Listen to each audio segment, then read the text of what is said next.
Hi, welcome to the Venture Movie Club, and in this episode we are talking about Bram Stoker's Dracula, directed by Francis Ford Coppola.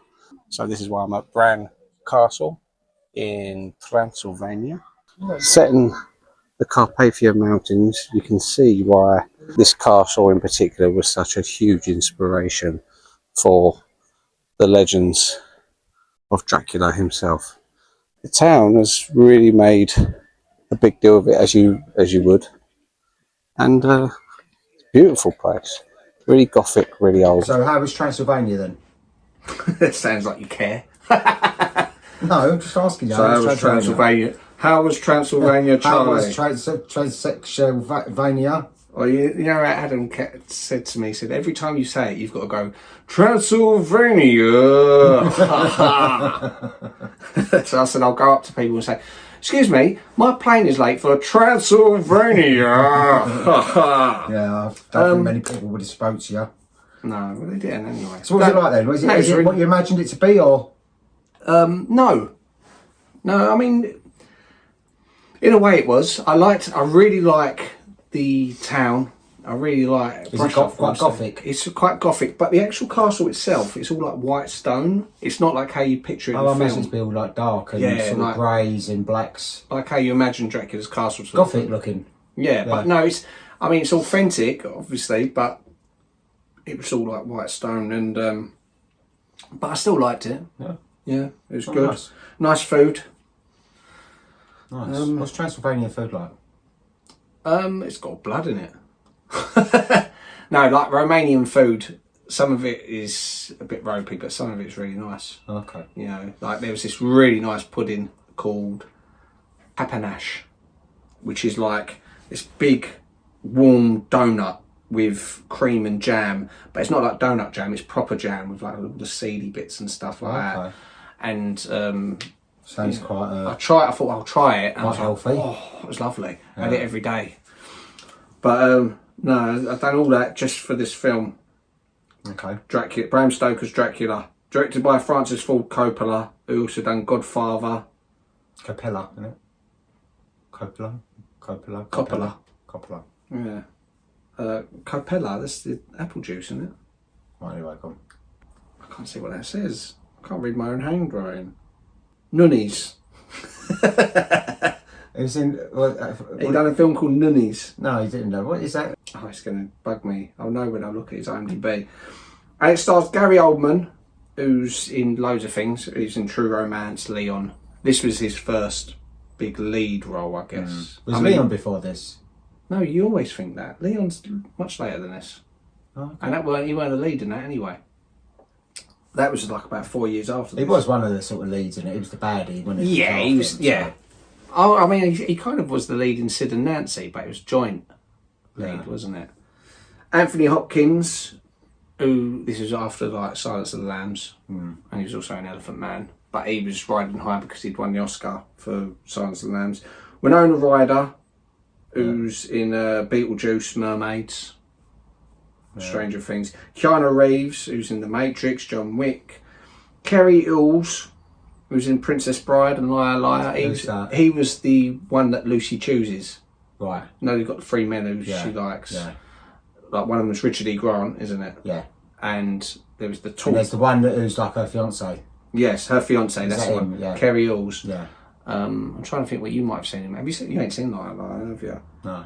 Have you? Oh, you ain't seen Saw. And you ain't seen Princess Bride. I have seen Princess Bride years ago. Oh well, he's the lead in Princess Bride. I think I see. I'm trying to think what you would have seen him in. He's been in loads of things. Sadie Frost. Yeah. Who's in Love, Honour and Obey. Yeah. Shopping. Yeah. I remember that was the first one I remember from. I think that's where she met Jude Law. Right, but this was her film debut. Yeah. This one was. No, Shopping was before this. Oh, well. Yeah, that's where she met Jude Law. Yeah, it doesn't matter if she met Jude Law. Maybe not. Maybe this was like 93. It was 90s, yeah. Yeah, but Shopping... I just imagine shopping to be before this. I think it was about 95, 96. It's quite a low budget one. Not low budget sort of one. Richard E. Grant, who's in With Now and I, and Saltburn, and he was in an episode of Frasier where he's a brother. He's supposed to be from Manchester, but he talks all posh. Who's that? Richard E. Grant. 94, Shopping, yeah. Oh, yeah. Wow, I didn't think that. Because that's where she met Jude Law, because she was married to him for a while and they've got a couple of kids. Yeah. And you've also got Tom Waits, who you don't really know, do you? Another name. He's the one in the cells going, Master. You know who I thought that was? I thought it was Daniel Peacock. The very beginning of it. Yeah, Right at the very yeah. beginning. And I thought, is that Daniel Peacock? No, it's not. It was like, it sounded like him and he looked a bit like him, that very first scene. Daniel when he Peacock. was in the next scene, Yeah. I could see it wasn't him. No. Daniel Peacock could have played that role. Easily. Excellently. Easily. But I mean, Tom Waits, you don't really know, he's more of a musician. I've heard the name, yeah. He wrote the song Downtown Train. Yeah, By Rod Stewart yeah. and stuff. He wrote loads of songs with Who's he in this? He's the one who's got Master eating all the bugs. Oh, that's it, right. Yeah. Yeah, so you hadn't watched it for years, have you? No. And you actually had the soundtrack as well. Do you remember? Oh, I used to have soundtracks to everything. I remember you having it on CD. It's got that Kiss from a Love Song for a Love Song Vampire. for a Vampire, Annie Lennox, isn't it? Yeah. I remember that. That was the famous song that come out of this, I think. Love. Yeah, I was just listening to it in the car. Yeah, no, it's a very. I mean, I watched it again today. What's your impression of it? It's a good film. It's very theatrical. It's very like dramatic, over the top in ways like the colours, and it's very comic. Very bookish. artistic. Yeah, I like it though. I liked it, and I thought it was a good film. And most of that was because he didn't want to use any modern tech to make the film. All the cinema effects he uses in it are stuff that would have been used back then, 100 years ago. Right. I So like that all then. the cross dissolve, all the little things and stuff. If he tried to only use what was available, and when he went to the special effects team, they said, "You're not going to be able to do it." He fired them, and he hired his son instead to do the special effects. Oh, okay. No, it's really good. I thought the makeup was good. The story's good. Yeah, it is very, very sort of overplayed in parts. I think it is meant to be like that. It is like a stage play in ways. Yeah. You know, it is very big, Very and theatrical, over the top in ways. But that's the style of it. And it's a good film. I liked it. It's I hadn't seen it probably around about the time it came out. No. So it's about 30 odd years ago. I probably hadn't seen it for, so 30 odd years ago. Yeah, I vaguely remember. Did you go watch it with Tristan? Yeah, I know Tristan was really into it because he really fancied that Lucy. Yeah. He really fancied her in it. Oh yeah, she was nice. She was Sadie Frost. I've never had a thing for. I've never fancied Sadie Frost outside of this. Yeah. Love on her away. It's the hair as well. Yeah, I think, it's like the you big know. red hair thing, and also like the slutty attitude. Yeah. I'm like, is it? It's so big. Can I touch it and stuff like that? You think, dirty Yeah, no, girl. she's good in it. She's very Especially good. back then, because that would have been even worse. Yeah. You know. But also, she's good in that Love, Honour and Obey as well. That's a fantastic film. Maybe I ain't done that yet, really. No, we will. We need to do I'd that. really like to get in touch with someone who's involved in it. Yeah. Like one of the main guys, either Ray Burdiss or Dominic. To talk about, Yeah. And we could film it this time because we had Daniel Peacock before. Nearly, is it a year ago now? Over that. Oh, 2 years ago. Yeah. And people don't believe us. They think it was just me putting on a voice. No, but it'd been good to have had a video thing. So Yeah. And this was, you saying about the costumes and makeup, this was nominated Oscars for costume, sound design, makeup and art direction. it is. You can see it's very thought out. Like the costumes, the colours, the sets, the cinematography. It's very well done. Yeah. You know, it holds up really well. Yeah. I've always liked the film.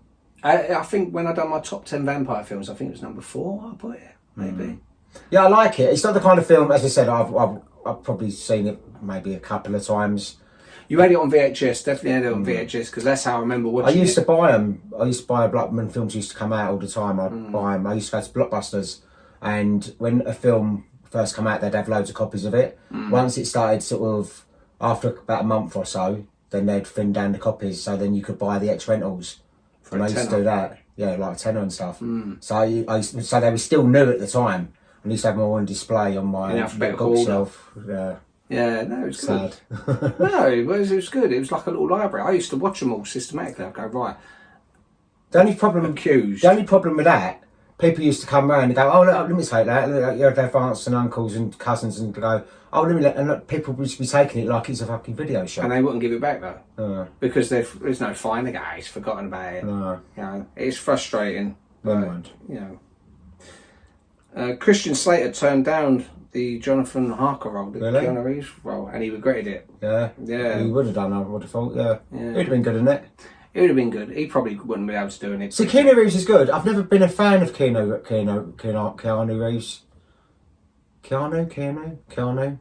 I've never been a fan of his. I've never disliked him. Yeah. But I've never been like, oh, he's fantastic. He's this, he's that. I've just never.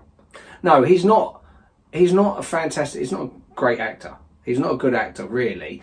But he's passable, and he puts in the effort. Yeah. You know, he really does put in the effort. He really wants to sort of be big. I really want to see that My Private Idaho, because apparently he's good in that. It's him and River Phoenix. River Phoenix, yeah, I remember when that. But I've never out. seen it. I've never seen that either. But apparently he's good in that. And, Yeah. you know, sometimes someone does a good performance, it gives them a lot of goodwill. And by all accounts, he's one of the nicest people. That's that. Yeah. So I've got. There's not like a bad thing about him at all. All I've heard is all good stuff about him, but he's never been one of the actors that I sort of adore, and I think, oh, he's amazing. I love him, and No. you know, in fact, there's not many male actors that I do feel like. It was more female actors when I was when I was younger. It was like the comedic sort of female types that I really liked. But see, with him, he does do some really good films. Yeah. There's But that's another thing. I don't think there's a lot of his films that are not my style of film. Speed, that's a good I one. like Speed. No, he was good in Speed, and Sandra Bullock looks really nice in Speed as well. That's her first film, wasn't it? Her first major film. The Matrix. Yeah, I don't remember it. I did see it, but I probably... The sequels were terrible. John Wick, which came out a few years ago, that's a good one. But again, like with The Matrix, they've done these unnecessary sequels to it. But I really like him because, as I said, by all accounts, he's one of the nicest people. He gives all his money away. He always makes sure that people in the crew... I've heard he's been absolutely lovely to work with, and I've never heard a bad thing about him. You know? And you know, in this, when there's the bit where him and Winona Ryder get married, didn't they? The Greek Orthodox. That was a genuine ceremony. That was a genuine priest thing. So even though legally they're not married, the director jokes, in the eyes of God they are. And they always send each other cards saying, happy birthday husband, happy birthday wife. Yeah. Which I think that's quite nice. I loved Winona Ryder. She was always one of my sort of top actresses, because I loved a lot of the films that she was in. So that's probably what it is. The kind of films that Keanu Reeves done wasn't really this type of films that I was that bothered about or into. You know, I was more...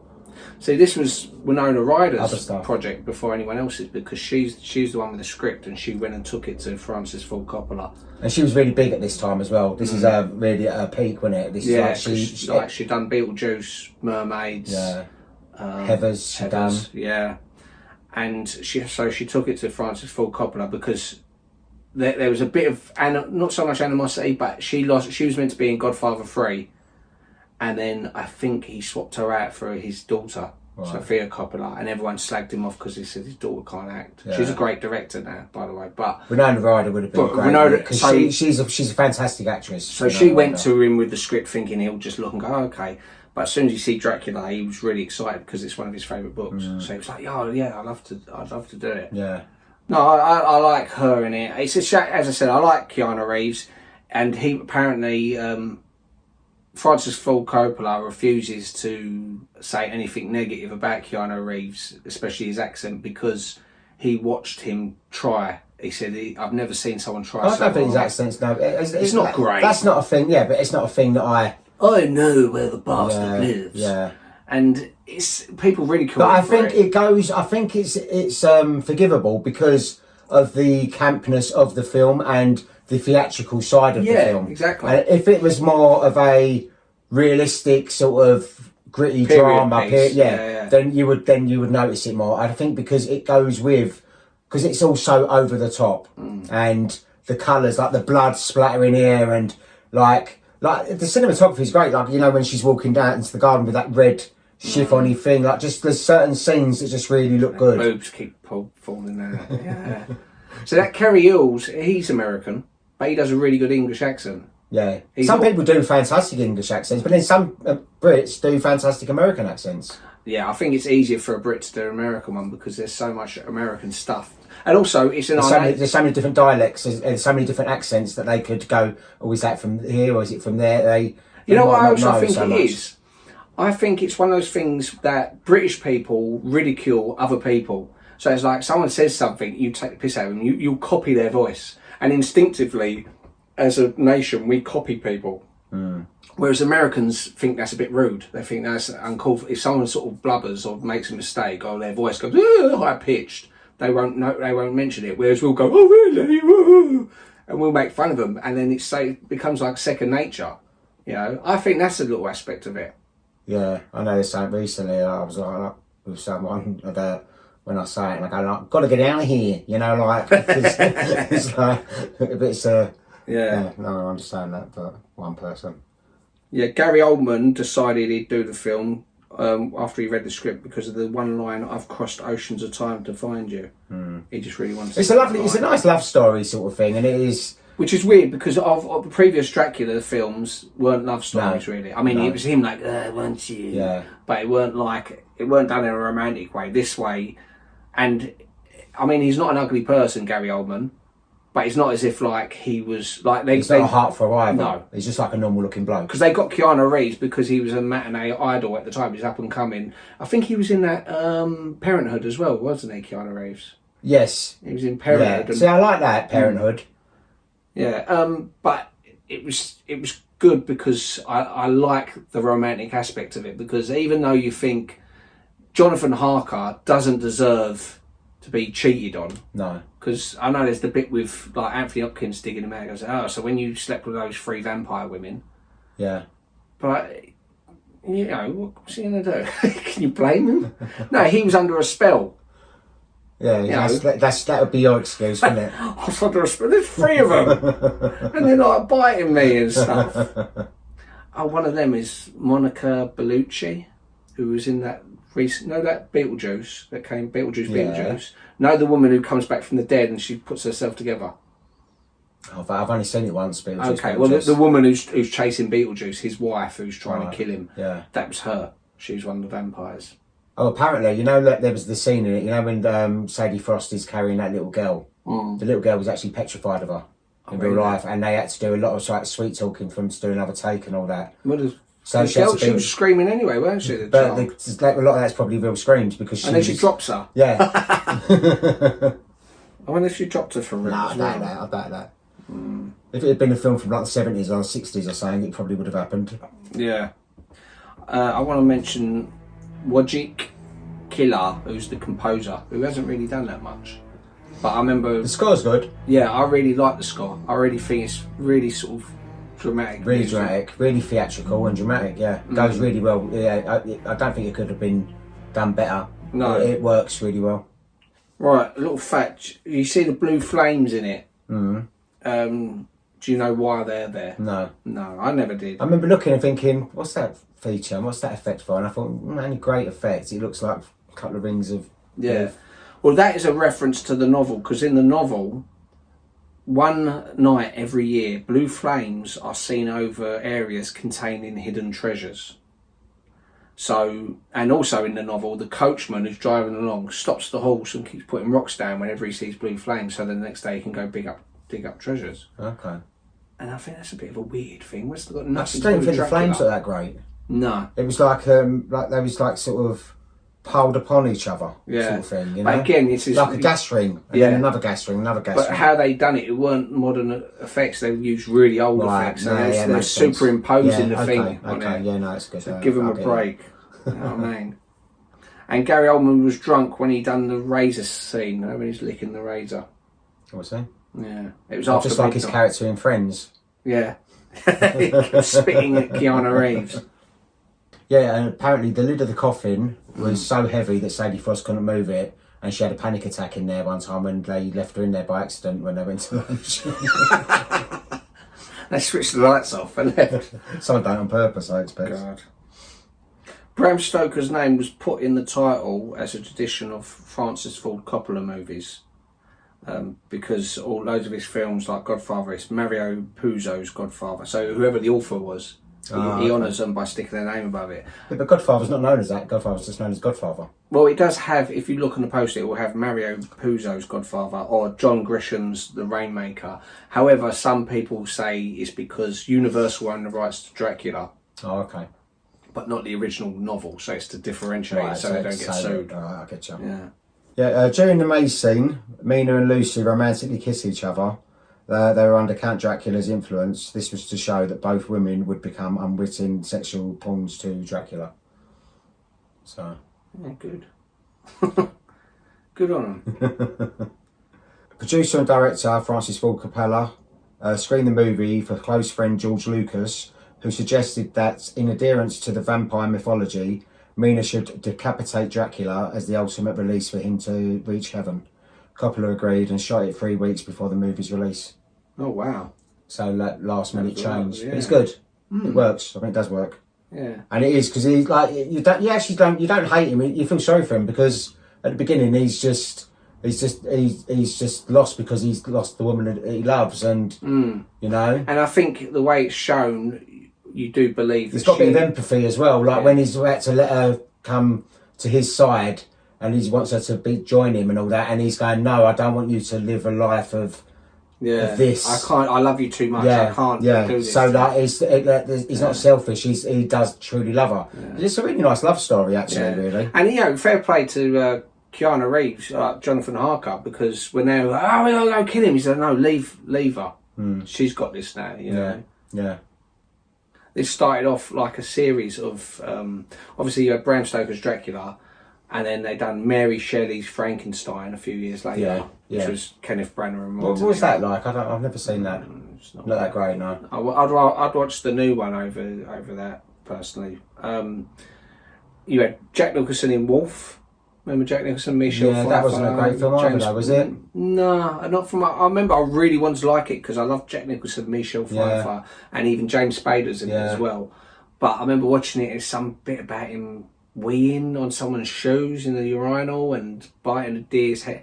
Anyway, it was just a desperate sort of cash in on the success of Dracula. And also, and there was another one. Two as stars at the time as well, you know, because they pull in anything, wouldn't they? You know, they pull an audience because they were so big. Yeah, and there was another one which was about Dr. Jekyll and Mr. Hyde, but it was a woman's name, and I can't remember what it's called now. I should have called it Jekyll and Hyde, and then people would have known what it's about. But I should have written it down. Never mind. Right, yeah. But it's a good film. Mm-hmm. And it's not the type of film I would go back to again and again. No. But it's an enjoyable film. I wouldn't refuse to sort of. If someone went to watch it, I'd go, yeah, okay, I'll sit down and watch that. Yeah. But it is very over the top, and it's meant to be like that way. Yeah, I'll probably watch it like once every 10 years, maybe. Yeah. But I do enjoy it. I do like the film. I know. I didn't find it a chore to sit and watch it, and I thought I would because I thought, But then I realised, oh, hang on, it's supposed to be over the top, and it's like very comic book like, isn't it? You know. And Anthony Hopkins clearly having loads of fun in it. He's actually quite. He's got a couple of really funny little lines. He goes, "I just want to cut off her head," and What is it saying? Because he calls him over and goes, I think tonight we need to go to your wife's body. He goes, "Well, we're going to do some autopsy." No, we're just going to cut off her head and remove her heart or something like that. Put a stake for her heart. Yeah, very matter of fact. He's got the funniest lines in it. Yeah. But I remember the only line I remember from this film. I was going to say, and also the bit where he's saying about the blood, where he goes, "I'll give her every drop of blood." Oh, really? Thanks. No, that's what I'm saying. He had like there was the comedy parts of it, like you would see in a stage show. You know, there would be the one person that would have the odd funny line. Yeah. But the one line I remembered from this film, and I don't know why, but for all these years later, was "Take me away from all this death." And I don't know why, it just stuck in my head. It was like, I think that was maybe a good line. It is good line. There's lots of good lines in this film though. It's well written, well acted. Good film. But they didn't like each other when they was filming. Gary Oldman and Winona Ryder, when they was doing the rehearsals, they got on really well. They was really close. And then at some point during the filming, something happened and they hated each other. What happened? Well, since then they've become friends again. But I think Winona Ryder said something along the lines of he when he was in character and stuff, he was very sort of intense, and it's very sort of hard to sort of. So what it probably was when there was rehearsals between takes, there'd be sort of between readings, they'll be laughing and joking and talking. Yeah. But when there's filming, probably where he's all in character and stuff like that, he was being a bit weird, and he'd be saying things to people to make them unsettled around him. You know, so maybe it was a little bit aspect of that. Yeah. Some actors are like that though. Yeah. But yeah, they're good for. And they're friends now, then, are they? Yeah, they're friends. You know, after the fact. But I think it's also, you've got to bear in mind, films like that take months and months to film. And it's a lot of time working with someone in those close quarters over and over again. Yeah. So it's understandable if they sort of fell out, Yeah. you know. But they work well together. I'm glad that she's got a career again now, because she had such an amazing career. Then she had that situation with the shoplifting. And then she was sort of blacklisted for years. And it was only that they brought her into Stranger Things that that's brought her career back again. And it's like, she got a second chance, and she's definitely worthy of a second chance, because she's a great actress. I always liked Winona Ryder. I like her. She's in an episode of Friends as well. She was in Great Balls of Fire, I remember. I don't know if I've seen that film. That was like on the movie channel or something. It was Dennis Quaid and her. It's about Jerry Lee Lewis. I know of it. He marries his 14-year-old cousin, who's played by Winona Ryder. Yeah. Or something like that. I'm not sure. But I'm glad that she's now got a second win sort of thing, because, you know, it wasn't like she'd done anything really, really bad. I know it's like a bit dodgy. Yeah, she's shoplifted a couple of things, but you don't know what's going on. Anyone that went to Woolworths, they all nicked all the pick and mix, didn't they, years ago? And I think all the cast, the good thing for me is all the cast in this are people I actually like. Yeah. You know, they've done films that I like as well, and I always like them from their interviews. I always think, oh, I like that guy. I wish them good luck. I wish so. And I'm a big fan of Tom Waits as well. So it's one of the few films that I like of him. Oh, excellent. Right, IMDb. This film got 7.4 out of 10. Okay, that's fair enough. I think that's about right. Yeah. That's a decent score. Yeah. Right, the critics. On Rotten Tomatoes that gave this film 69%, which bit harsh. It's a bit harsh, I think, really. The audience here is 79%, which I think also, I would have thought that would have been higher. Because I think this was actually quite big at the time when it came out. But does Rotten Tomatoes work in a way that it keeps getting updated? So people keep leaving reviews? Yeah, I guess. So something could be like 100%. I know. I remember years ago, I was working on a film, and there was like this snobby sort of actor or director, I can't remember. It was only like a young kid, he was like 20 or something. I was probably about the same age, and he was going, "Oh, you got to lick the knife." Actually, it was a music video. It was Caroline's music video, and the director was going, "I want you to lick the knife like Gary Oldman does over the top in Dracula," laughing. And I said, "Why is that funny? He's good in Dracula." "Oh yeah, if you like that kind of thing." It's a very sort of snobby thing. I've come across people like that. I think people just sort of look and they think, oh, because it's so over the top. But like you said, it's supposed to be, because it is like watching a stage play. It's supposed to be over the top. It is like you know, with all the blood. Like she gets killed, all of a sudden there's all buckets of blood being chucked all over the place, and when she's dying in the beginning, it's like a French and Saunders sketch. yeah. The budget for this film was $40 million, and it made $215.9 million. So a really good return. Yeah, it's decent. Really good return. And it has had a legacy to it, because it was very original with all the costumes, because before that everyone had this idea of Dracula with his black cape and stuff like that. And he starts young, starts old in this one, doesn't he? And he turns younger through like all the blood sucking of Sadie Frost. And this was what's good with all the costumes and stuff. He's saying, "No, I want you to do something original. I want you to be," and all the ideas for any kind of effects. He was very open to things. He's saying, "What kind of things can we do? I want it to be really crazy. I want it to be really sort of surreal. So things running on ceilings, loads of things they shoot backwards." And you can see and that looks good. It's like in Salem's Lot, it's shot backwards. Like with Sadie Frost, I noticed a few times when she gets out of her coffin. Oh yeah, when he's going out the cross and she goes back into it. So and like his armour is very distinctive. He's got like this red armour, and then when he's an old man, he's got the big bum sort of haircut. This reminds me of that scene out of Simpsons. Yeah, when Mr. Burns is like Dracula. It must have been one of the Treehouse of Horrors. It was Bart Simpson's Dracula, they called it, but that was obviously a parody of this film. Yeah. But really good film. Good, I'm glad you liked it. Yeah. Back to Transylvania. Muchamesk from Transylvania. Please like, subscribe and share and comment and tell me what other country to go to and what film. And next week, me and Lily are going to rank every single classic Disney animated film.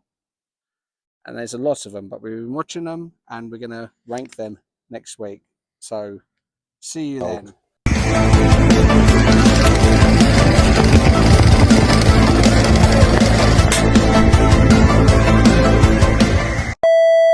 And for my research, I've come to Transylvania to visit Bran Castle. Bran Castle in Transylvania, a place which Bram... Lads, do you want to wait? We are talking about Bram Stoker's Dracula. It's okay, just keep going, keep going. Start again, Alex. Oh, yeah. Go back up. Start again. No, start again. Here I am at Bran Castle.